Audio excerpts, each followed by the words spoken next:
Even though their lyrics are usually very simple and straightforward, they do have some that are great and even enigmatic. So today I'm gonna talk about my 10 favorite Beatles songs when it comes to just the lyrics. Not their best songs, not necessarily my favorite Beatles songs, just the best Beatles lyrics. This list is in no particular order, and let me know in the comments below if you want a detailed analysis of any of these songs that I'm gonna comment here. You can also leave a list with your 10 favorite Beatles lyrics, and let's begin. Blackbird. It's a song about a bird with broken wings trying to fly. But actually, it's about the civil rights movement and how we should keep hope alive. Paul McCartney said about the lyrics, "I had in mind a black woman rather than a bird. Those were the days of the civil rights movement, which all of us cared passionately about." So this was really a song from me to a black woman experiencing these problems in the States. Let me encourage you to keep trying, to keep your faith, there is hope. At the beginning of the song, we can already see this. Blackbird singing in the dead of night, take these broken wings and learn to fly.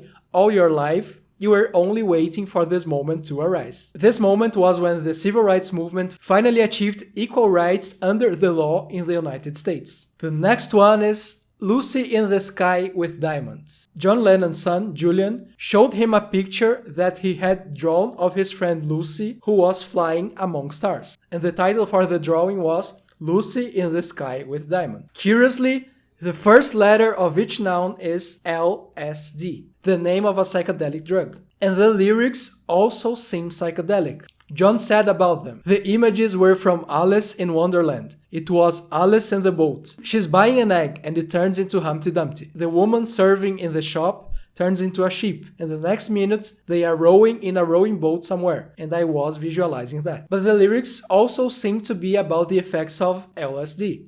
But John always denied it. So let's see. Picture yourself in a boat on a river, with tangerine trees and marmalade skies. Somebody calls you, you answer quite slowly. A girl with kaleidoscope eyes. So this part about a boat seems to be inspired by Alice in Wonderland. And picture yourself on a train in a station with plasticine porters with looking glass ties. Suddenly someone is there at the turnstile, the girl with kaleidoscope eyes. Looking glass here can be a reference to another Lewis Carroll novel, Through the Looking Glass. And again, girl with kaleidoscope eyes sounds a lot like a reference to a psychedelic drug. So what do you think? The next song that I chose is Norwegian Wood. It's less known, but it has a great ending in my opinion. Lennon said that he was trying to write about an affair without letting his wife know it was about an affair. It's the story of a man who's invited by a girl to her apartment. They drink wine and talk until 2, and then she says it's time for bed. He wakes up in the bathtub, they probably didn't sleep together, and apparently he got his revenge in an extreme way. The lyrics begin with, "I once had a girl," or should I say, "she once had me." So this is probably the part about the affair. "She showed me her room. Isn't it good? Norwegian Wood." So the narrator here is the one who gets pursued and seduced. And the lyrics end with, "And then I awoke, I was alone." So he woke up in the bathtub alone. This bird had flown. So this is the part that probably indicates that they didn't sleep together. It seems that he lost the chance of sleeping with her and woke up upset. "So I lit a fire. Isn't it good? Norwegian Wood." When he says I lit a fire, it's not clear what it means. Lit a fire and cheap wood, it probably means that he committed arson. And at the end, he sarcastically repeats the sentence that she said at the beginning. "Isn't it good? Norwegian Wood." It probably means that the house because of this wood is burning. The next one is Across the Universe. The lyrics are very abstract and highly image-based. Lennon said about it, "It's one of the best lyrics I've written. In fact, it could be the best. It's good poetry, or whatever you call it, without chewing it. See, the ones I like are the ones that stand as words, without melody. They don't have to have any melody. Like a poem, you can read them." And the lyrics are basically about his spirituality. "Pools of sorrow, waves of joy are drifting through my opened mind, possessing and caressing me." So here the emotions play an important role in Lennon's life. Jai Guru Deva Om, nothing's gonna change my world. This is the chorus, and this was a mantra to help the mind reach higher consciousness. It's in Sanskrit, and it's something like glory to the spiritual master. And Guru Dev was a very important spiritual master. And Nothing's Gonna Change My World can be seen from a positive or from a negative perspective. His life won't change, for good or for bad. The next one is Strawberry Fields Forever. Lennon described it as one of his most personal songs. He said that it was psychoanalysis set to music.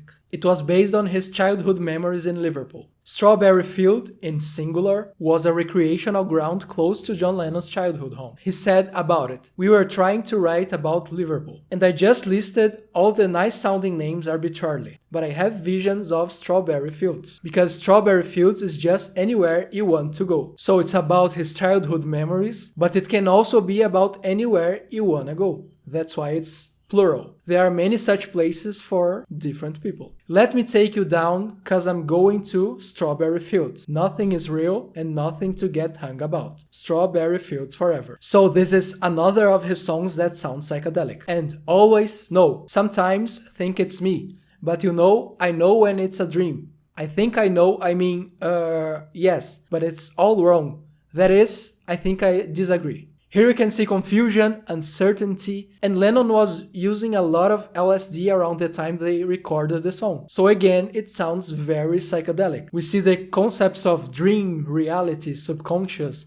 That's why he said that it's psychoanalysis set to music. The next one is Penny Lane. This one was released as a double single alongside Strawberry Fields Forever. It's kind of a Paul McCartney version of Strawberry Fields Forever, because it was also about their childhood in Liverpool. Penny Lane is a street in Liverpool where Paul and John used to meet in their childhood. The narrator here observes the people and the places there. McCartney said about it, "The song is part fact, part nostalgia for a place which is a great place. Blue suburban skies as we remember it. What I find interesting here is that it can be interpreted from the perspective of a child or of an adult. Penny Lane is in my ears and in my eyes. There beneath the blue suburban skies, I sit and meanwhile back." So the narrator here observes, listens, and analyzes the people around him. And then, behind the shelter in the middle of a roundabout, a pretty nurse is selling poppies from a tray. And though she feels as if she's in a play,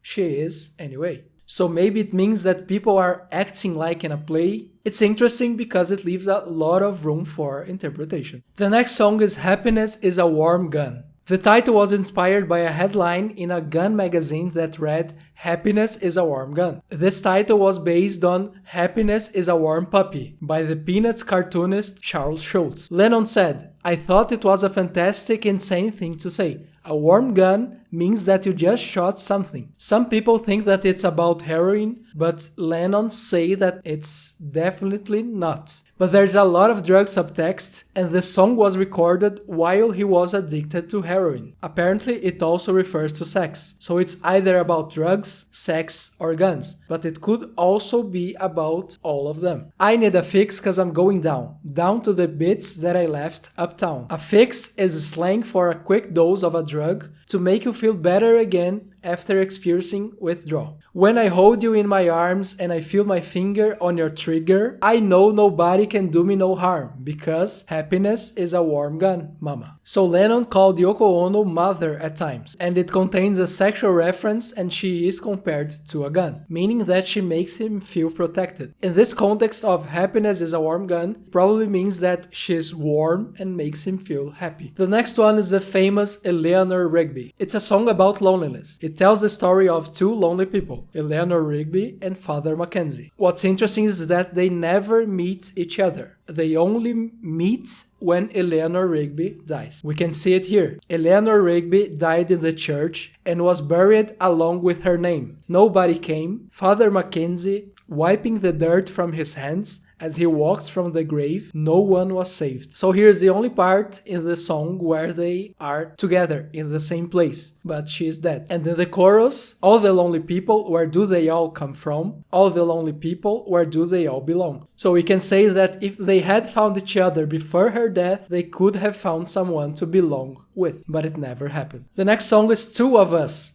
Paul said that it was about him and his future wife Linda, but it could also be about Paul and his relationship with John. It has many references to their relationship. For example, "You and I have memories longer than the road that stretches out ahead." What makes it seem that it's about Lennon and not about Linda is that he was with Linda just for 2 years when he wrote this song, but he had known John for 12 years. And in a way it sounds prophetic because John died 11 years later. So at that point the memories that they had together, Paul and John, was longer than the road that stretched out ahead. But obviously Paul didn't know what would happen, and I think that he wrote it because he knew John would leave and that the band would break up soon. And another part that seems to be about him and John is two of us wearing raincoats standing solo in the sun. They are wearing raincoats in the sun in the cover of the album Help. And now at last, one of my favorite ones. But before it, as I said, these are my 10 favorite Beatles lyrics. But it was hard to choose just 10, so now some honorable mention. Your Blues. John started writing it when he was in India, trying to reach God and feeling suicidal. Ticket to Ride. It's about a breakup, but it can be interpreted in at least 2 different ways. 1. The girl just wants to go away. So Ticket to Ride would mean a train ticket to another place, to another city. Or the girl wants to go into prostitution. Ticket in this case would be cards indicating a clean bill of health carried by Hamburg prostitutes in the 60s. And ride or riding was slang for having sex. A Day in the Life. It's inspired by the death of Tara Brown, heir to the Guinness family fortune. He died in a car crash and he was a good friend of the band's members. Lennon also used random newspaper stories to write the lyrics. And it's actually 2 songs melded together. Paul wrote the middle part and John the rest. Both songs were incomplete and both artists had no idea how to finish them. Because of that, the lyrics are not so cohesive and kind of hard to interpret. You never give me your money. It's a reference to the band's financial troubles after the death of their manager. And it's also about the internal struggles that wounded their relationship and made the band break up. I Am the Walrus. It's a surrealist song with vivid images and many nonsense lines. It was written after John learned that a teacher was having his students interpret Beatles songs. So Lennon wrote it just to not make sense. But what I found interesting is that after artists release a work, in a way it no longer belongs to them. So it becomes independent and can be interpreted in any way people like, even when it was made to not make sense. And the last honorable mention is The End. Even though it's very simple and short, it's symbolic because it's a goodbye song to their fans. Even though Let It Be was the last album that they released, this song officially is the last track of Abbey Road, the last album that they recorded. These were the honorable mentions, and now the last song that I chose for my top 10 favorite Beatles lyrics, For No One. It's very different from other Beatles love songs. It's about the end of a relationship, and it's told in a blunt, real, and maybe even cruel way. And it was also probably one of Paul McCartney's most mature works upon its release. Some examples. You want her, you need her, and yet you don't believe her when she says her love is dead. You think she needs you. So the character here is still in denial. And in her eyes you see nothing, no sign of love behind the tears. Cried for no one, a love that should have lasted years. So here he cried for no one, because that person is not there anymore. That love is gone. So these were my 10 favorite Beatles songs when it comes to just the lyrics. Let me know in the comments down below if you want me to do a detailed analysis of any of these songs, of any other songs, and let me know what's your list of the 10 best Beatles lyrics. If you enjoyed this video, give it a like, and if you would like to support my work here, you can subscribe or consider joining my Patreon. This way you help me keep doing more videos like this. That's it, thanks for watching, and ciao!